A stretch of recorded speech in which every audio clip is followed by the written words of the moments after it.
and it tied in as well with Omega and his previous stuff on Dark, with especially the match with Joey Janela, because he knew that he couldn't compete in a match like that previously to that. So he went out with Janela and, tried to learn how to have a hardcore match, basically. He went out and beat Joey Janela, who's a hardcore guy in the hardcore match, and did all that crazy stuff to kind of, train for the match with Moxley, and, brought back the tempered glass coffee table that he got pile driven through, and, the crazy stuff with all the mouse traps, because, Moxley wanted to take it there. So, Omega made sure to try to take it farther, and, it was like Itchy and Scratchy, right? Each one's pulling out the bigger weapon to try to take each other out. So, yeah, so it was, definitely a divisive match. I know Dave Meltzer hated it, it's kind of interesting. Yeah, he hated it. He said, but like most, it's the feedback he was getting, and most of the feedback I've been getting is the same thing, where people either literally call it, a flaming pile of crap in a dumpster, or else it's a 5-star match. So it's like there's no in between opinion on it. It doesn't seem like. So it's one or the other. So I'm obviously on the good end of it. I actually thought it was a perfect 5-star match, but I can see how a lot of people would hate it. It ran very long, and it was very cartoonish, and the board of mouse traps I can see would annoy people, and the bed spring covered with barbed wire and all kinds of the crazy stuff like that. It was excessive and goofy and crazy and violent. But all that was that, part of like the charm you of it for me. It was for a reason. There was a reason for it. They didn't just go out there and they, it wasn't the opening match where they got 45 minutes and it was Guy A versus Guy B, and they brought weed whackers and stuff like that in the ring. Yeah, exactly. The feud starts with an implant paradigm shift through a glass table. I mean, where do you go from there? This is the payoff. Everybody. That's exactly if you right. loved the 2 out of 3 Adam Cole versus Johnny Gargano match, which was almost in the same vein, not as violent, but we're talking about spots on top of spots on top of spots. This is, to me, the same kind of thing, but in a little more violent direction. I'm with you. I love this match, and if you didn't love this match and you were like, oh, this is too gimmicky, whatever, then the match you had right before this, Chris Jericho versus Cody, if that's the type of wrestling match you want, then you had both. So you really have nothing to complain about, is the way I look at it. Yeah, so that's the other thing I really like too, was that they did not do any of that other stuff over the course of the rest of the show. So everything else on the show was, your high flying, whatever, your old school in-ring stuff, all that stuff. But then when it came time for the main event, that's when they did all the smoke and mirrors and let everything hang out with all the hardcore violent stuff. And, so it was very much like well, not quite like a New Japan show, but I mean, it's in the same kind of vein, right? Where you had, something for all types of fans who are watching it. So if you want the old school stuff, you have the Cody match. If you want the violent stuff, you had the main event. If you want your high flying stuff, you had a couple of the tag team matches. So yeah, it's that's really the kind of shows that I like. It's, you go in there and kind of no matter what you're looking for, you're going to find something that satisfies you. That's why I think it was such a strong pay-per-view. Yeah, top to bottom. I mean, it was an easy watch. I mean, everything was interesting. Everything was kept fresh. Everything was different. So all in all, we're looking at 8 matches. What do you give the show in total? I gave it it was a strong thumbs up for me. It was. I thought it was.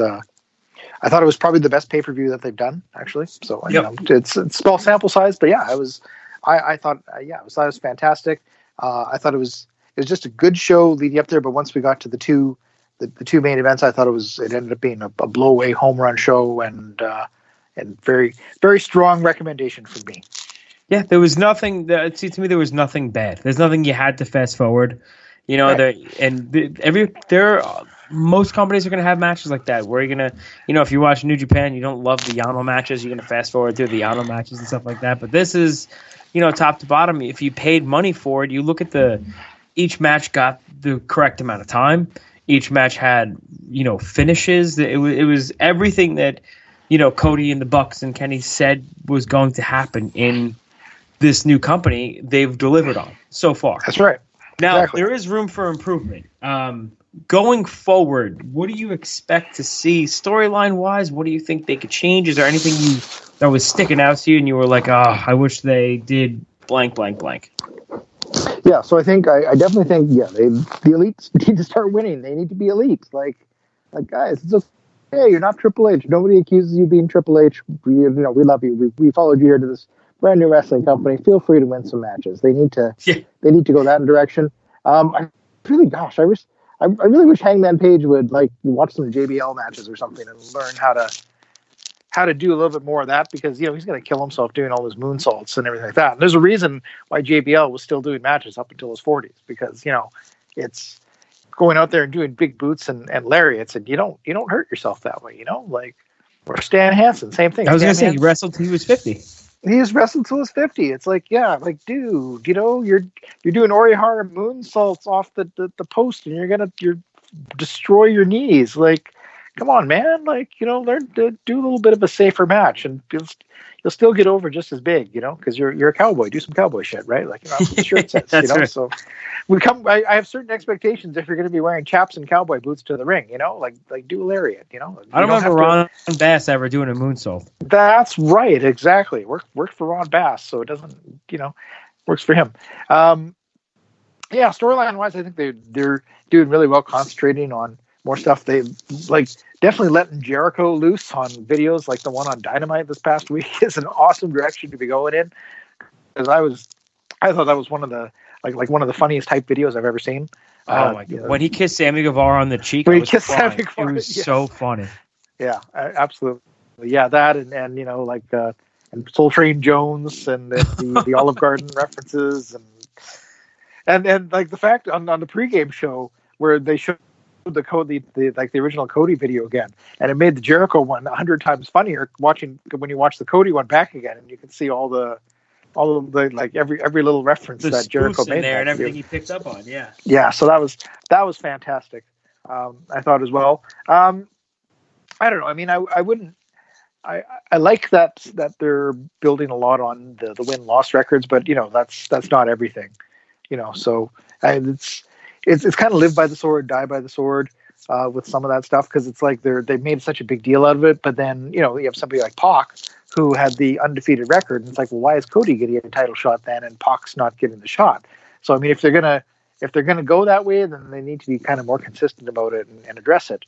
And so that was one kind of thing there that I mean, I like that they're doing it, but they need a little bit more consistency about it, I think. Would be the other thing. And I don't know, maybe don't use Dynamite for doing tryout matches with the women and that sort of thing. I mean, the women's division is kind of weak on both sides, really, both on the NXT and this side overall, I think. But there's a place for some of this stuff, and it's AEW Dark. They really need to kind of confine themselves on Dynamite to keeping things. If they're going to do that sort of stuff, kind of keep it short and make sure there's a star in there so that people have something to focus on, and don't give people a chance to kind of wander off and do other things because it's two women that nobody knows about going out there and doing a match for like 12 minutes through a commercial break. So that's it's okay to have long matches, but at the same time having a 2-minute Sean Spears squash of somebody is okay to do as well. Yeah, I think that's a really good point. AEW, I think they're doing a really good job with AEW Dark. It's an extra hour and change of content every single week for free. That's going to help build up. They only have 2 hours on television every single week. So if they can, enhance storylines via AEW Dark, I'm all for it. Mm-hmm. Yeah. Also, they that reminds me as well. Speaking of YouTube, if maybe start showing stuff from Being the Elite on the main television show. So if you're going to be doing storyline points on Being the Elite, then at least let people know about it, and because they do all kinds of weird, like MJF, for example, like his turn. Eventually, he got over being featured on Dynamite, but there was all kinds of stuff going on Being the Elite where he tried to poison Pharaoh, for God's sake. Yeah, exactly. Like, you wouldn't know about this stuff unless you were watching. Or I guess the other thing is their endless push of librarian Peter Avalon. And I guess then there's all kinds of stuff going on in Being the Elite where there's like things where he actually hates the gimmick and doesn't want to do it, but you don't know any of that because all you do is have him come out and do the stupid shushing thing on TV, and like whatever, it's cheap heat, but like if there's more to it, then let people know about it. Like if you're producing this Being the Elite thing, then make use of it. Put it on TV where people can see it, and add more personality to these guys. Yeah, I think that's actually a great idea, and I hadn't thought about that. Or even if you want to put it on the Control Center on AEW Dark with Tony Schiavone or something like that, have some kind of correlation between what's going on in Being the Elite and Dynamite. I think that's a really good idea, and it can only help everybody there. I mean, listen, it's free. It's a free source of content, so I think everybody can kind of jump on that. I'm going to put you on the spot. The next pay-per-view is going to be, I think it's 3 months from now. Who do you see challenging Chris Jericho for the title? I don't know if they're going to challenge it. I think the way they're going was kind of the War Games match, if I'm not mistaken. I think that's what they're going with there. They did mention the match Beyond, I think, twice. So, yeah, I could see that. I mean, if they had to do a title match, gosh, I don't know. I think Pac is the one who's really deserving of it, but I don't know if they're going to go into that direction. Cody obviously can't get a rematch. He's going to be tied up with MJF. It's I would say again, like maybe if what they might do is finally give Kenny Omega the title shot, which would completely annoy Moxley because he won the match, but it doesn't count. So he's not deserving of the title match, and then that would make him even more angry. So I think storyline wise, probably either Moxley or Omega would make the most sense, but they might just avoid the whole thing and just do the War Games match. Either way would be pretty awesome, honestly. Yeah, I'm going to be watching regardless. Now, is Moxley still going to be at the New Japan show in January? I know there was some rumors that Omega couldn't get into the country, and they have there's a lot going on with the New Japan section of the Elite, I guess. As far as I know, the Omega thing was some weird thing where New Japan felt betrayed by him leaving or something like that. So I think that was a different thing. But yeah, no, Moxley's still okay as far as I know. He had to forfeit the title because of his travel problems and everything like that. But I think he's okay. New Japan's been having some real issues with travel visas and that kind of stuff, though. As of late, it's becoming a real issue. I know coming into the U.S. has been an issue because of crackdowns from Trump and everything like that. But I think they've had some troubles the other way as well. So it's kind of an odd situation. But as far as I know, Moxley's still doing New Japan. I haven't heard of anything there that might be preventing him from going to the Tokyo Dome, and I hope not, because he's been awesome there in every match that he's had. Yeah, I mean, he had a great G1, and I think Moxley he's really shown. It's funny because the WWE's been looking for that badass baby face that everybody can get behind. That's that kind of walks the line, and they tried to force Seth Rollins, they tried to force on Roman Reigns. Meanwhile, the entire time, it was John Moxley, but they just wouldn't give him that kind of creative freedom for the fans to get behind him. And look, he's gone 6 months, and look at him now. He's the most over guy in almost 2 companies. Yeah, it's hilarious because he spent all this time trying to come up with another version of Stone Cold, and it's like, well, there you go. There's your version of Stone Cold all along. But you didn't see him as Stone Cold, right? So no, you saw him as a guy wearing a gas mask, and and telling everybody that they stink.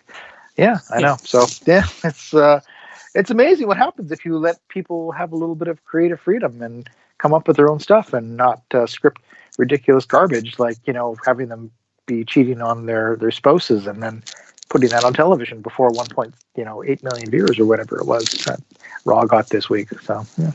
Brutal. Yeah, I didn't watch the segment. I read about it, and then I saw clips of I think it was nobody watched the segment. That was the point. Nobody watched it. That's the point. Like, my favorite thing about the show was the canned laughter and the canned applause was all time. That is especially when the 24/7 stuff in the back, and they turned around and they saw Rowan. It was really, really piped in this week. It was pretty. It's pretty brutal stuff, and it's just like all of it is just written to amuse Vince, and it's just circling the drain. Wow! Listen, while I'm complaining, and you'll agree with me, how do you? I read that they had Gallus lose to just a random 3 guys. Was it Ricochet and? Yeah, and they had. It was whoever it was. Really, it was a made up 6-man team, but yeah, but even so, like, and Mark Andrews and super over here. Yeah. Yeah, yep, that's what it was. But to me, like